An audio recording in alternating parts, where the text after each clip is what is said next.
Bonjour, je m'appelle Ben. Il n'y a pas si longtemps, il y a un nouveau mec qui est arrivé dans notre classe. Il m'énervait tellement. Ce mec-là, Arthur, il était arrogant et il faisait comme s'il était supérieur à tout le monde. La première fois qu'on s'est croisés, il s'est moqué de ce que je portais. C'est du vintage? Ou alors t'as trouvé ça dans les poubelles? Ma famille était pauvre et je portais les vêtements de mon frère aîné. Pour être honnête, ça me travaillait beaucoup, donc il a touché là où ça faisait mal. Je voulais lui mettre une droite, mais j'ai eu une meilleure idée. Arthur énervait vraiment plein de gens, donc mes potes ont accepté de m'aider sans aucune hésitation. Pendant qu'Arthur était sous la douche, après le cours de sport, on a pris tous ses vêtements dans son casier. Après ça, on lui a laissé juste une robe, puis on est parti dans le couloir et on a attendu. Il n'y avait plus d'autres vêtements dans le vestiaire, donc il n'avait pas d'autre choix que de mettre la robe. Quelques minutes plus tard, il est sorti avec la robe et quand il nous a vus, il s'est vraiment énervé.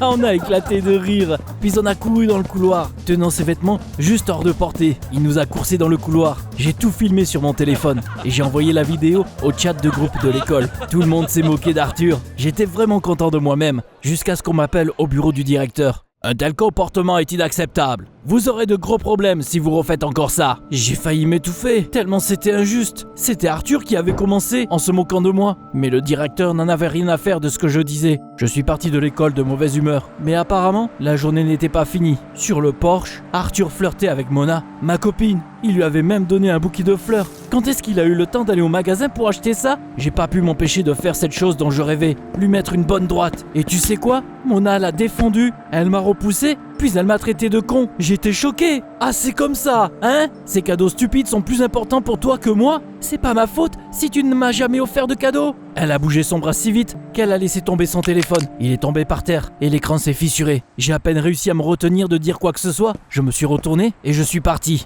Évidemment que je ne lui avais jamais donné de cadeau, mais c'était juste parce que je n'avais pas d'argent. Je me sentais comme un vrai loser. Et je marchais dans la rue quand un mec m'a rattrapé. Salut, j'ai vu ce qu'il vient de se passer. Je me suis arrêté et je l'ai regardé, provocateur. Et alors? Je veux t'offrir un petit emploi à temps partiel. C'est juste que j'ai été dans une situation comme la tienne et je sais ce que tu traverses. J'ai un atelier de réparation de voitures. Tu pourrais laver et cirer les voitures. Je m'appelle John d'ailleurs. Je ne m'y attendais pas du tout, mais j'étais d'accord. J'avais vraiment besoin d'argent et j'avais l'impression que John était un mec bien. On a convenu que je viendrais travailler le soir. Le lendemain, j'ai retrouvé mes potes à l'école et je leur ai parlé de mon nouveau taf. Ils étaient heureux pour moi et je me sentais un peu mieux. On était sur le point d'aller en cours quand une moto noire est arrivée à toute vitesse. Une fille magnifique a enlevé son casque et est descendue de la moto. Waouh! Un des gars l'a même sifflé. Elle est venue nous voir et elle nous a demandé où était le bureau du directeur. On était tellement abasourdis qu'on l'a juste regardé en silence. Mais j'ai quand même réussi à me ressaisir. On pourrait vous y emmener? Une fois qu'on l'avait aidée, on a commencé à discuter de qui elle pouvait être.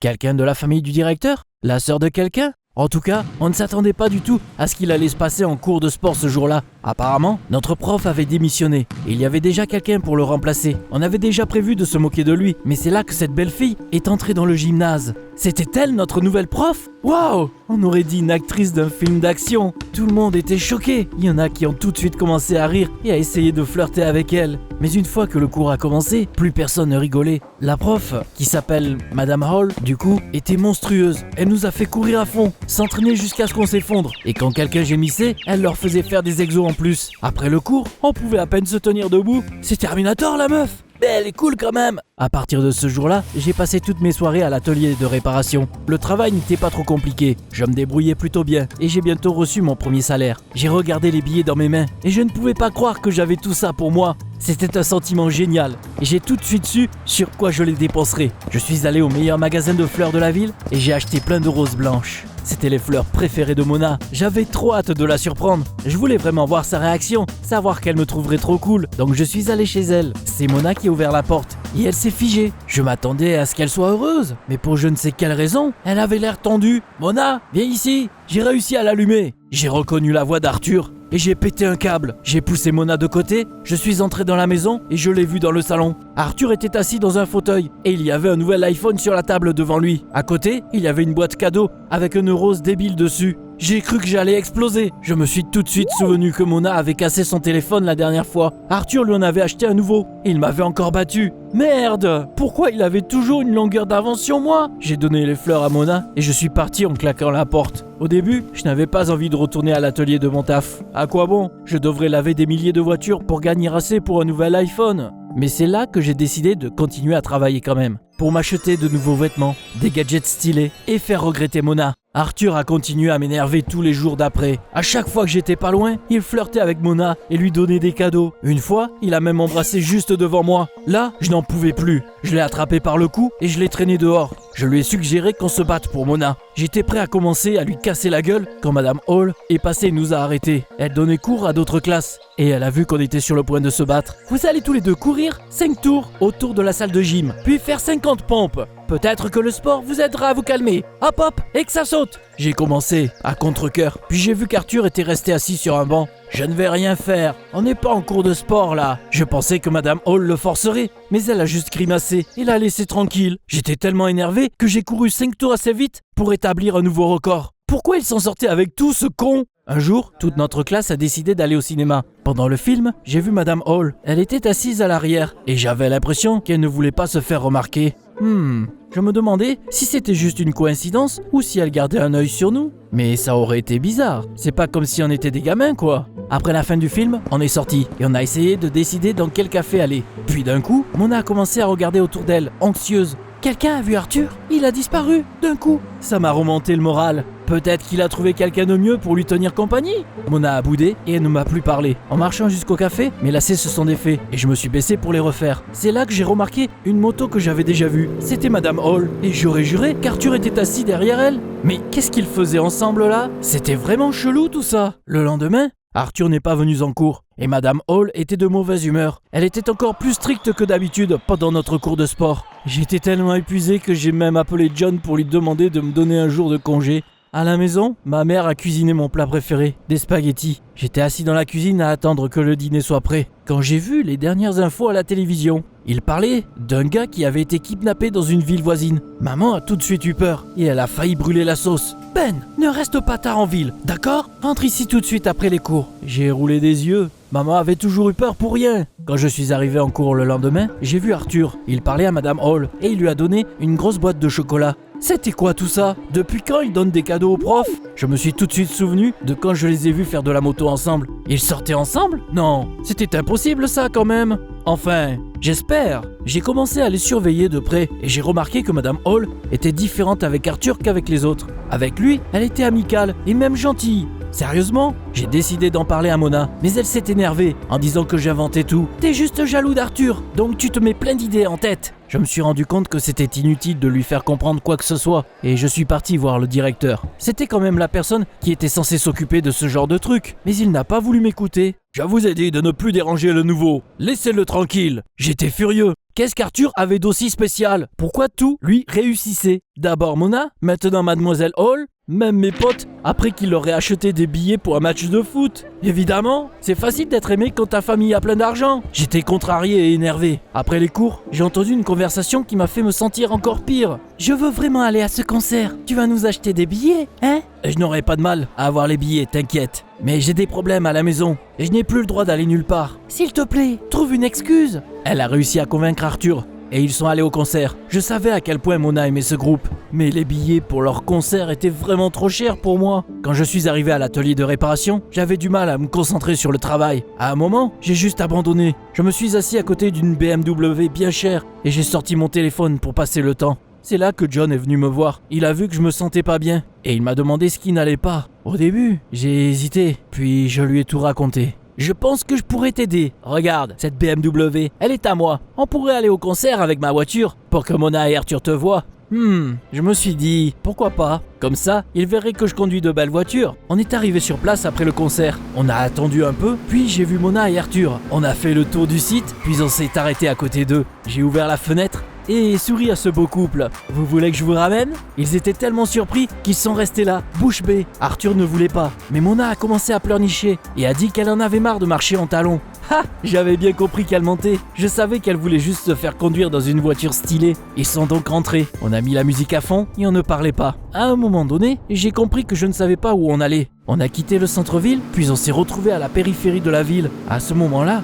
Arthur a dû se dire la même chose. Dans le rétroviseur, je l'ai vu devenir blanc comme neige. Où va-t-on ? John, tu voulais profiter un peu, c'est ça ? John nous a pas répondu. J'avais un peu peur. Après un peu de temps, on s'est arrêté à côté d'un bâtiment abandonné. et des gens sont venus à la voiture. Ils ont attrapé Arthur, qui résistait comme il pouvait, et ils l'ont porté à l'intérieur du bâtiment. Puis, John a pris nos téléphones et est parti. Les portes de la voiture se sont verrouillées et on ne pouvait pas sortir. Mais qu'est-ce qui se passe là? Mona était en train de sangloter derrière. Puis je me suis souvenu des infos qu'on avait vues avec ma mère. Je pense que j'ai entendu parler d'un gars qui s'est fait kidnapper aux infos. Peut-être qu'on a été kidnappé aussi. J'étais tellement con. J'avais fait confiance à John pour un job dans son atelier de réparation de voitures sans même lui demander quoi que ce soit. J'étais désespéré et je ne savais pas quoi faire. Tout d'un coup, on a entendu le rugissement d'un moteur. Et Madame Hall s'est dirigée vers nous sur sa moto. Je n'arrivais pas à en croire mes yeux. Qu'est-ce qu'elle faisait ici? Elle est descendue de la moto et a dit à Mona et moi de nous éloigner. Puis, avec un mouvement confiant, elle a cassé la vitre. Puis elle nous a aidés à sortir de la voiture. Madame Hall nous a demandé où ils avaient emmené Arthur. Puis elle m'a donné son téléphone pour que j'appelle la police. À ma grande surprise, elle tenait une arme à feu dans les mains. Madame Hall s'est dirigée vers la maison abandonnée. Dire que j'étais surpris serait rien dire. Mais c'était qui au juste? J'ai appelé la police. Puis on a commencé à attendre. Autour de nous, il y avait un désert. Et on ne savait pas du tout si on pouvait bouger ou pas. Donc on est juste resté là. C'est là que 2 personnes sont sorties de la maison. Au début, j'ai eu peur. Mais après, j'ai reconnu Mademoiselle Hall et Arthur. Tous les deux pâles comme la mort. Ils nous avaient presque rejoints quand John est apparu derrière Mona. Il l'a attrapé et a demandé à Madame Hall de lui donner Arthur. Tout le monde s'est figé et ne savait pas quoi faire. Puis, Mona a sorti un pepper spray de son sac à main, s'est retournée et elle a vaporisé le spray sur le visage de John. Il a crié et l'a laissé partir. Madame Hall s'est précipitée vers eux, a tordu les bras de John derrière son dos, puis elle a mis son visage sur le capot de la voiture. J'ai regardé Mona, choquée. On a vu les infos aussi, t'inquiète. Maman m'a acheté un pepper spray et m'a dit de toujours l'avoir avec moi. Eh bien, visiblement, les parents avaient raison d'être trop protecteurs des fois. On a entendu des sirènes et la police est arrivée. Ils ont tout de suite emmené John et ils ont fait sortir ses complices du bâtiment. Puis, une autre voiture est arrivée et un homme qui avait l'air bien riche en est sorti. Apparemment, c'était le père d'Arthur. C'est là que j'ai appris quelque chose de difficile à croire. Le père d'Arthur était le maire d'une ville voisine. Il n'y a pas si longtemps, les kidnappeurs avaient essayé de prendre Arthur. D'ailleurs, c'était de lui qu'on a entendu parler aux infos. Les criminels avaient même réussi à entrer dans l'école d'Arthur. C'est là que le maire a décidé de transférer son fils dans une école ordinaire, dans une autre ville sous un nom différent, en espérant que les kidnappeurs ne le chercheraient pas là-bas. Notre directeur savait tout, et Madame Hall était la garde du corps d'Arthur. Le jour où on est allé au cinéma, les criminels avaient essayé de kidnapper Arthur, encore une fois. Madame Hall l'avait sauvé, et puis à l'école, il lui avait donné un cadeau pour la remercier. Il y a eu tellement d'infos d'un coup que j'en avais la tête qui tournait. On avait eu raison de dire que Madame Hall ressemblait à une actrice de film d'action. Je me sentais moi-même comme un héros de blockbuster. Eh bien, puisque tout est réglé, je reprends mon fils. Quand Arthur est monté dans la voiture, Mona s'est précipitée vers lui. On continuera de se voir, hein? Tu m'inviteras chez toi? Arthur l'a regardée comme si elle était folle. Chérie, il y a 1 million de filles comme toi qui me veulent. Allez, ciao! Arthur était encore méchant, mais pour une fois, ça ne me dérangeait pas. Je n'avais pas pitié de Mona. J'ai vite retrouvé un nouvel emploi à temps partiel dans un service automobile qui avait ouvert il n'y a pas longtemps. J'ai commencé à réparer des voitures et pas juste à les laver. En quelques mois, je me suis acheté de nouveaux vêtements et j'ai complètement changé de style. Mes parents se sont bien sortis aussi et ils m'ont acheté un bon téléphone. Quand le nouveau mois est arrivé en cours, Mona est venue me voir. Ben, je suis désolé, j'avais tort. Tu es le meilleur. Tu veux recommencer à zéro? Je l'ai regardé et je ne comprenais pas pourquoi je l'avais autant aimé avant. Désolé, mais je ne veux pas sortir avec une fille qui ne s'intéresse qu'aux cadeaux. Malgré le comportement de Mona, je crois qu'il y a des filles qui sont capables de vrai amour. Tu crois que j'aurai la chance d'en rencontrer une? Si vous regardez ceci, vous avez déjà enfreint les protocoles de la fondation SCP. Restez où vous êtes. L'équipe de nettoyage est en route. En attendant, vous pouvez regarder les histoires de personnes qui ont eu la chance de rencontrer les objets SCP les plus anormaux. À l'arrivée du personnel de la Fondation, vous serez traité par des amnésiques de classe A et vous ne vous souviendrez de rien. Cet enregistrement s'autodétruira dans 3, 2, 1...